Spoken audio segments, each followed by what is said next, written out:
어느 교회에 남자 권사님이 한 분 계셨는데 그 사람이 교회에서 목사님을 계속 못살게 괴롭혔습니다. 장로님의 아들로 교회에서 힘이 있는 그분이 목사님을 계속 힘들게 했습니다. 근데 그분이 갑자기 교회에 나오지 않아서 목사님이 신방을 갔는데 그분이 아파서 누워있다라는 것입니다. 목사님이 신방 오시니까 그분이 일어나 앉았는데 이불 밑에 다리를 쭉 뻗고 계셨답니다. 누웠다가 일어나 앉았는데 발을 뻗고 있는 것이 좀 이상해서 어디가 아프신지 물어봤더니 다리가 썩어 들어간다고 했습니다. 그러고 나서 그분이 갑자기 돌아가셨답니다. 또 어느 교회에서는 교회 장로님이 담임 목사를 쫓아내 교인들이 그 장로님이 쫓아낸 목사님을 따라 갈라져 나가 다른 교회를 세웠습니다. 그리고 다른 목사님이 오셨는데 그 장로님이 또 쫓아냈고 교인들이 또 그 목사님을 따라 나가 또 다른 교회를 세우고 그러다 갑자기 그 장로님이 돌아가셨습니다. 이런 것을 보고 사람들은 하나님께서 치셨다, 하나님께서 처벌하셨다고 말합니다. 그런 직결처분, 바로 그 자리에서 처벌한 일을 성경에 보면 사도행전에도 기록되어 있습니다. 아나니아와 삽비라 부부가 자기 땅 판 금액을 속여 교회에 헌금하다가 갑자기 죽은 일이 기록되어 있습니다. 베드로는 그 사람들이 죽은 이유를 그들이 사람을 속이려는 것이 아니라 하나님을 속이려다 죽은 것이라고 말하였습니다. 이렇게 하나님께서 빠르게 처벌하시는 것도 있지만 대부분 하나님께서는 그 자리에서 처벌을 안 하시고 오래 참아주십니다. 하나님께서는 바로 그 자리에서 처벌하지 않으시고 죄인이 돌아올 것을 기다리시고 오래오래 참아주시고 한참 그리고 또 한참이나 인내하십니다.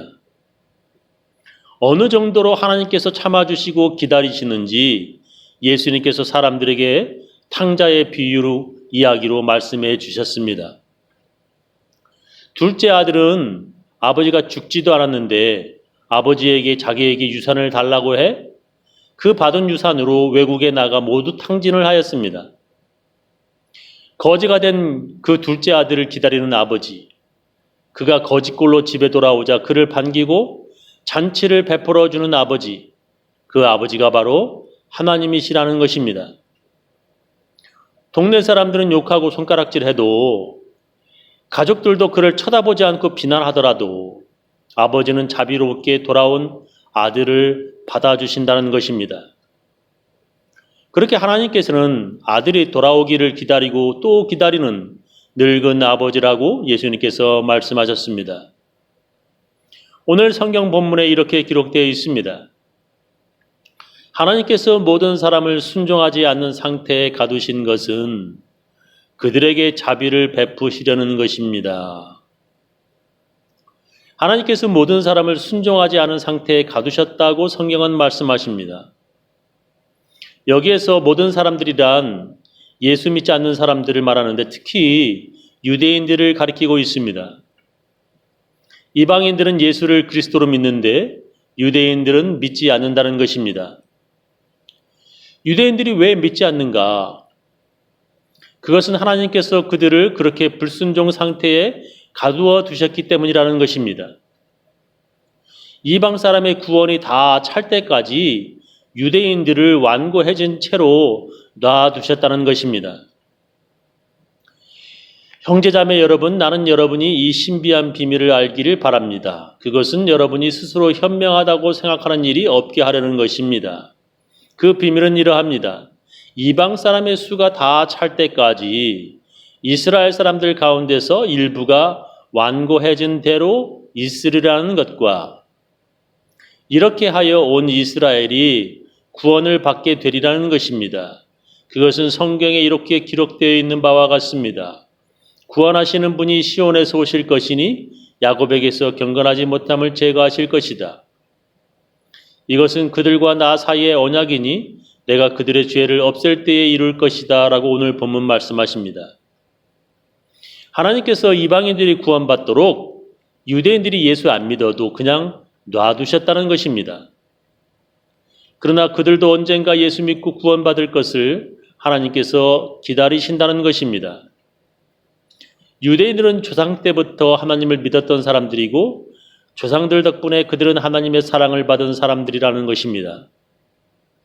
이방인들이 구원받도록 유대인들이 하나님의 원수가 되었지만 그들 역시 하나님의 사랑받는 사람들입니다. 오늘 본문 말씀입니다. 복음을 따라 판단하면 이스라엘 사람들은 여러분이 잘 되라고 하나님의 원수가 되었지만 택하심을 받은 것을 따라 판단하면 이스라엘 사람들은 조상 덕분에 하나님의 사랑을 받는 사람들입니다. 하나님께서 주시는 은혜의 선물과 부르심은 철회하지 않습니다라고 기록하고 있습니다. 하나님께서 택하신 유대인들에게 주시는 은혜와 부르심은 다시 거두지 않으신다는 것입니다. 즉 예수 믿지 않는 모든 사람들이 모두 예수 믿고 구원받기를 하나님께서 계속 기다리시겠다는 것입니다. 하나님께서 지금 예수 믿지 않는다 하더라도 바로 그 자리에서 그들을 처벌하지 않으시고 그들을 오래 참고 기다리시겠다는 말씀입니다. 하나님께서 왜 그러시는지 이해 못하겠다면 지금 예수 믿는 자신을 돌아보면 이해가 될 것이라는 것입니다. 오늘 본문 말씀입니다. 전에 하나님께 순종하지 않았던 여러분이 이제 이스라엘 사람의 불순종 때문에 하나님의 자비를 입게 되었습니다. 이와 같이 지금은 순종하지 않고 있는 이스라엘 사람들도 여러분이 받은 그 자비를 보고 회개하여 마침내는 자비하심을 입게 될 것입니다. 라고 기록하고 있습니다.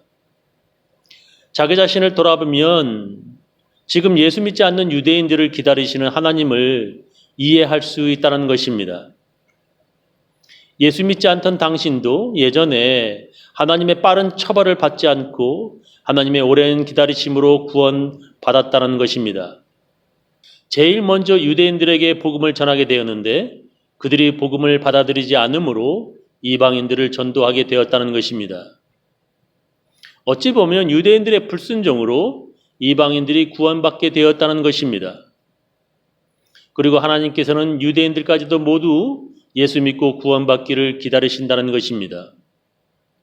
바로 그런 불순종들은 그들에게 하나님의 자비를 베푸시려는 것이라는 것입니다. 하나님께서 모든 사람을 순종하지 않는 상태에 가두신 것은 그들에게 자비를 베푸시려는 것입니다. 라고 기록하고 있습니다. 우리가 지금 이 자리에 있게 된 것은 하나님의 오래 참으심이며 하나님께서 오랫동안 우리를 기다려 주심 때문입니다. 그래서 성경은 이렇게 말씀하십니다. 여호와는 은혜로우시며 자비하시며 노하기를 더디하시며 인자하심이 크시도다.